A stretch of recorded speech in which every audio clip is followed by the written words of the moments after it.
বিষ্ণুপুর নামটা শুনলেই মনের মধ্যে মন্দির ও তার অপরূপ টেরাকোটার কাজগুলি ভেসে ওঠে। মল্লরাজাদের স্থাপত্যে ঘেরা বিষ্ণুপুর তার সুন্দর মন্দির, পোড়ামাটির হাট ও সবুজে মোড়া বন জঙ্গল ভ্রমণ পিপাসুদের মনে আলাদা করে জায়গা করে নিয়েছে। আজকের বিষ্ণুপুর এই ট্রাভেল গাইডে আমি আপনাদের সাথে শেয়ার করব বিষ্ণুপুরেতে আপনারা কোথায় থাকবেন, কি দেখবেন, কি কিনবেন এবং কত খরচ, এই নিয়ে আজকের ভিডিও। তাই ভিডিওটা শেষ পর্যন্ত দেখবেন। আজকের এই ভিডিওতে আমি আপনাদেরকে এক রাত্রি দুদিনে আপনারা বিষ্ণুপুরেতে কি কি দেখবেন এবং সব তথ্য আমি এই ভিডিওর মাধ্যমে তুলে ধরব। চলুন তাহলে বেশি দেরি না করে শুরু করা যাক আজকের ভিডিও। আর হ্যাঁ, যদি ভিডিওটা ভালো লাগে then please like, comment and subscribe করতে ভুলবেন না। প্রথমেই চলে আসি বিষ্ণুপুর কখন যাবেন। বিষ্ণুপুর ঘোরার সেরা সময় হলো নভেম্বর থেকে মার্চ, তবে শীতের মজা নিতে চাইলে ডিসেম্বর থেকে জানুয়ারির সময়টা বেশ ভালো। আর যদি বিষ্ণুপুর মেলার আনন্দ উপভোগ করতে চান তাহলে ডিসেম্বর মাসে 23 তারিখ থেকে 31 তারিখের মধ্যে আসুন। এবার চলে আসি বিষ্ণুপুর কিভাবে যাবেন। বিষ্ণুপুর পৌঁছানোর সবচেয়ে ভালো উপায় হলো সাঁতরাগাছি থেকে সকাল 6:28 12883 রূপসী বাংলা এক্সপ্রেস বা 7:58 12885 আরণ্যক এক্সপ্রেস। এছাড়া রয়েছে বেশ কিছু ট্রেন, যেমন 12827 হাওড়া পুরুলিয়া সুপারফাস্ট এক্সপ্রেস এবং 18011 চক্রধরপুর এক্সপ্রেস। সেকেন্ড সিটিংয়ে ভাড়া 110 টাকা এবং চেয়ার কারে ভাড়া 395 টাকা। এছাড়াও আপনারা চাইলে ধর্মতলা বাস স্ট্যান্ড থেকে যে কোনো সরকারি বা বেসরকারি বাস ধরে পৌঁছে যেতে পারেন বিষ্ণুপুর। ভাড়া জনপ্রতি 115 টাকা। আপনারা চাইলে নিজেদের পার্সোনাল গাড়ি নিয়েও যেতে পারেন বিষ্ণুপুর। আমরা কলকাতা থেকে ডানকুনি, চণ্ডীতলা, চাপাডাঙ্গা, আরামবাগ, জয়পুর হয়ে বিষ্ণুপুর পৌঁছাতে সময় লেগে গেছিল প্রায় 4.5 ঘন্টা মতো।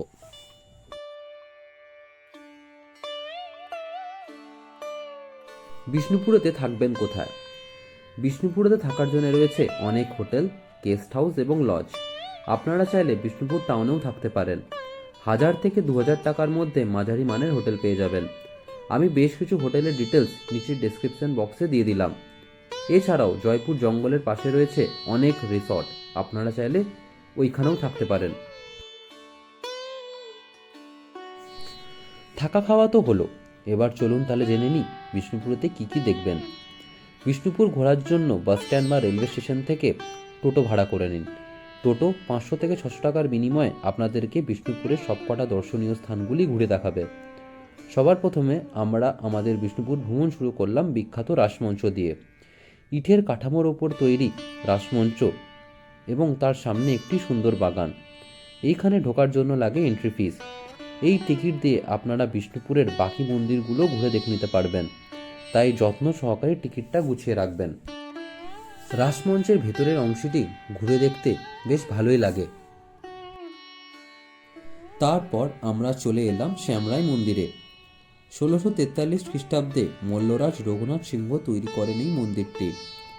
বাংলার কুড়েঘরের চালের আদলে নির্মিত 5 শিখর বৈশিষ্ট্য ইটের তৈরি পঞ্চরত্ন মন্দিরগুলোর মধ্যে এটি শ্রেষ্ঠ।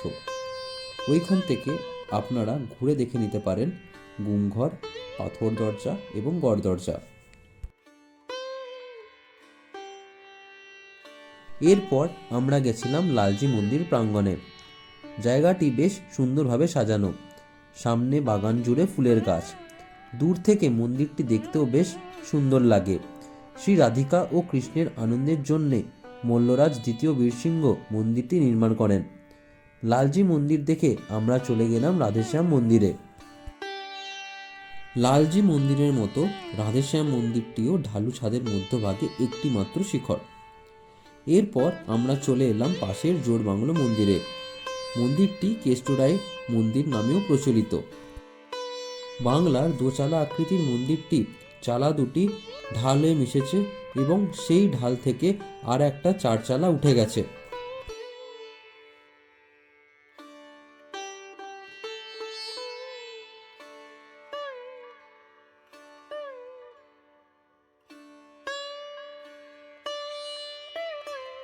জোড়বাংলা দেখে আমরা চলে এলাম দুপুরের খাবার খেতে। আমরা এই রেস্টুরেন্টটায় খেয়েছিলাম। এইখানে আপনারা ইন্ডিয়ান, চাইনিজ, মুঘলাই সব পেয়ে যাবেন, আর দাম এবং খাবারের কোয়ালিটি বেশ ভালো। লাঞ্চ সেরে চলে এলাম দোলমাদল কামান দেখতে। লোহার তৈরি এই কামানকে ঘিরে বহু প্রচলিত পৌরাণিক কাহিনী আছে। দোলমাদল কামানের ঠিক পাশেই রয়েছে ছিন্নমস্তা মন্দির। মায়ের দর্শন করে আমরা চলে গেছিলাম লালবাঁধ। ওইখানে কিছুটা সময় কাটিয়ে আমরা সরাসরি চলে আসি বিষ্ণুপুর মেলা প্রাঙ্গণে। আমরা গেছিলাম বিষ্ণুপুর মেলার সময়ে, তাই আমরা এই মেলাটা ঘুরে দেখার সুযোগও পেয়েছিলাম।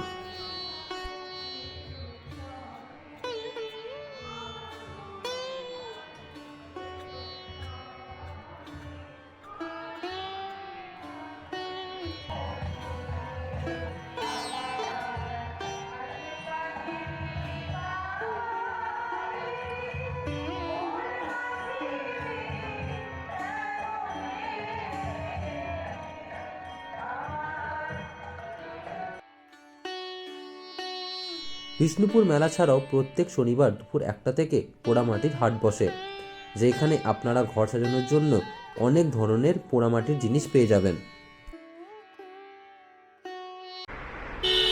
সবাইকে সুপ্রভাত। আজকে 24 তারিখ রবিবার, আর আমরা এখন দাঁড়িয়ে আছি জয়পুর জঙ্গলের পাশে বনলতা রিসর্টের। আমরা কালকে সারাদিন বিষ্ণুপুর কভার করে আমরা এখন রওনা দিয়েছি কলকাতার উদ্দেশ্যে। আমরা বনলতা রিসর্টে এসেছিলাম ব্রেকফাস্ট করার জন্য, অ্যান্ড আমরা কালকে রাত্রেবেলা এখানে থেকেছিলাম বনানী হ্যাপি লজ বলে একটা লজেতে। আমাদের ওখানে পার নাইট ভাড়া নিয়েছিল 1000 টাকা করে। তো মোটামুটি রুম ঠিকঠাক, বাট ফ্যামিলির জন্যে নট রেকমেন্ডেড। যদি ফ্যামিলির জন্য থাকতে চান দেন আমি সাজেস্ট করব যে বেটার বনলতা বা তার পাশে শ্রেষ্ঠাইন আছে, মৌলিশা অনেক আছে, বনশ্রী অনেক রিসর্ট আছে, বা আপনার বিষ্ণুপুরেও থাকতে পারেন, অনেক ভালো ভালো হোটেল আছে থাকার জন্য। তো আমরা এখন রেডি কলকাতার দিকে রওনা দেওয়ার জন্য। তো এই হচ্ছে আজকে সকালের ভিউ। আজকে প্রচুর ভিড়, সবাই বিষ্ণুপুর বা পুরুলিয়া ঘুরতে যাচ্ছে। গাড়ির ভিড় আপনারা দেখতেই পাচ্ছেন বনলতার বাইরে। আর এই হচ্ছে জয়পুর জঙ্গল। এবার চলে আসি বিষ্ণুপুরেতে কি কিনবেন। বিষ্ণুপুর এলে পোড়ামাটির হাট থেকে ঘর সাজানোর জন্য বা কাউকে গিফট করার জন্য পোড়ামাটির জিনিস কিনতে পারেন। এছাড়াও বিষ্ণুপুর সিল্ক কিংবা বালুচুরি তো রয়েছে। চলুন তাহলে জেনে নিই বিষ্ণুপুর ঘোরার খরচ কত। এক রাত্রি দুদিনে বিষ্ণুপুর ঘোরার খরচ 1500 থেকে 2000 টাকা। সাঁতরাগাছি স্টেশন থেকে বিষ্ণুপুর সেকেন্ড সিটিংয়ে ভাড়া 110 টাকা। আর ধর্মতলা বাস স্ট্যান্ড থেকে বিষ্ণুপুর এক পিঠের বাসের ভাড়া 115 টাকা। বিষ্ণুপুর স্টেশন বা বাস স্ট্যান্ড থেকে টোটো ভাড়া করে বিষ্ণুপুর ঘোরার খরচ 500 থেকে 600 টাকা, এবং গাড়ি করে ঘোরার খরচ 1200 টাকা থেকে 1500 টাকা। বিষ্ণুপুরে হোটেলে থাকার খরচ অ্যাভারেজ 1500 টাকা। বিষ্ণুপুরে সব মন্দিরগুলো ঘুরে দেখার জন্য এন্ট্রি ফিস 30 টাকা জনপ্রতি। আর একবেলার খাওয়ার খরচ অ্যাভারেজ 150 থেকে 200 টাকা। তাহলে দুজনের বিষ্ণুপুর ঘোরার জনপ্রতি খরচ মোট 2000 টাকা। আজ তাহলে এই পর্যন্তই। খুব শিগগিরই দেখা হবে নতুন জায়গার নতুন ভিডিও নিয়ে। আর যদি ভিডিওটা ভালো লেগে থাকে then please do like, comment and subscribe, আর শেয়ার করে দিন আপনাদের ফ্রেন্ডস অ্যান্ড ফ্যামিলিদের সাথে। Thanks for watching. দেখা হবে আরও একটা নতুন ভিডিও নিয়ে।